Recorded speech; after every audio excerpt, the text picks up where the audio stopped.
Today we're going to talk about CDs or certificates of deposit. I think that's what it's short for. And while I was talking about savings accounts, you might have, or the interest rate that savings accounts yield, you might have saw me go past the CDs. So what CDs are, they're kind of like savings accounts, and you usually get a better interest rate, but it's a place to put your money at the bank, um, but it's for a specified amount of time. I mean, they have 1 month CDs all the way up to, I don't know, let's see, 60-month CDs, 5 years. They probably have longer than that at other banks too. So, um, the basically it's kind of the same concept as with the savings accounts. Usually the big banks, like let's see, Chase. Um, this is Chase. Their CDs. These are their terms. You have $1,000 minimum. So 0.02%, and that's from 0 to 250, more than 250,000. If you only do it for a month, they're only going to give you 0.02%. But if you take it out before, if you need it before that month is up, then you get penalized. It'll be a fee. So penalties made, withdrawals made prior to maturity. Maturity is just when your month is up or your 2 month is up, whatever the term is. And so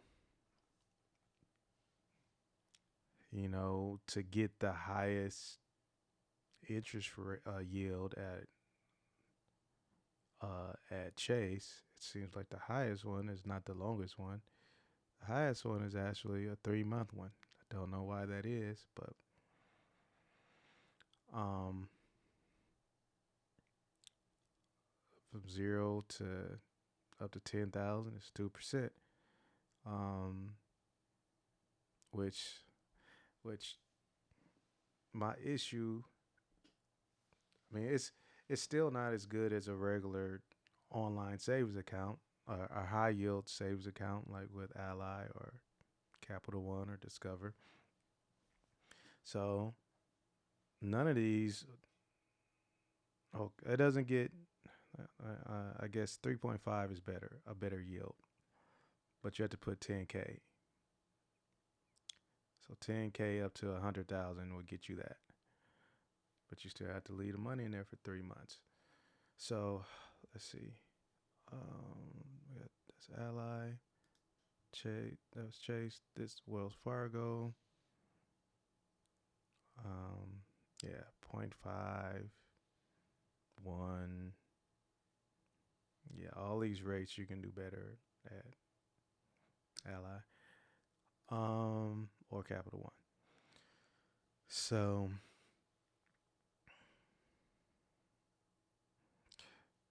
let's see. And this has a little calculator. Now, and their highest is, you know, 11 months too. Or no. There's 11 months. The other bank was 3 months. But if I was gonna use a CD, it would be at an online bank or Capital One, Ally, or Discover. But the reason why I don't is because it you do get penalized if you need the money before it matures.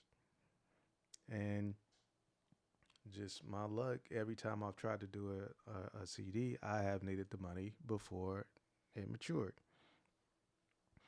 And I end up getting penalized because I had to take it out.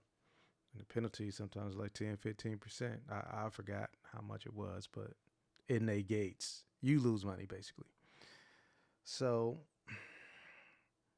some people get around this by doing, you know, um, they stagger their their their CD term. So basically, um, say you have I don't know, $9,000.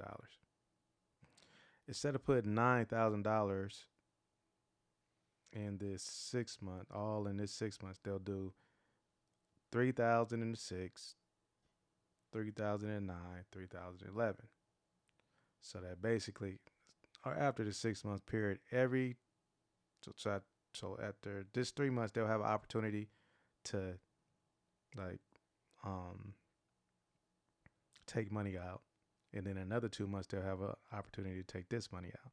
So they stagger it like that to make sure that they have money available, like in certain little blocks of time, usually like 3 months in between each one. So every 3 months they have the option to take money out if they need it. But it, usually for me, I'm never. I don't know. Every time I just know every time I've used a CD, I needed the money out before. I've never staggered it like that, but you know, like right now, like I'm waiting. I don't know what the real estate market is going to be like. I think that it will probably go down over the next couple of months. So I don't want to put my money in a 11-month CD so that I can't access it. Because what if in 4 months the real estate market crashes and you know the set, you can get property for very low prices. I'm gonna have to take that money out before it's time. They're gonna charge me however much they charge me for a penalty, and I'll just have less money to invest in property with. So I sacrificed. I will sacrifice, a point and a half or a percent and a half by leaving it at in Ally or Discover, and I'm getting 3.4, 3.5 there.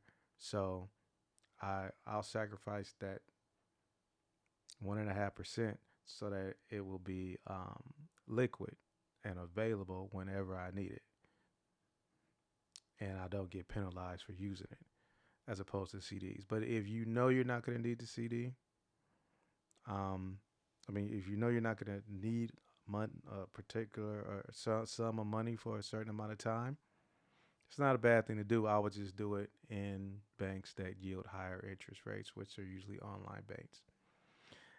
Um, I, you know, I'll talk about this later, but instead of doing a CD, the alternative to CDs, there are plenty. There are bonds, there are annuities. Um, there's the stock market. With the stock market is a little different because it's not guaranteed, but I'll talk about that later also. But that's it on CDs.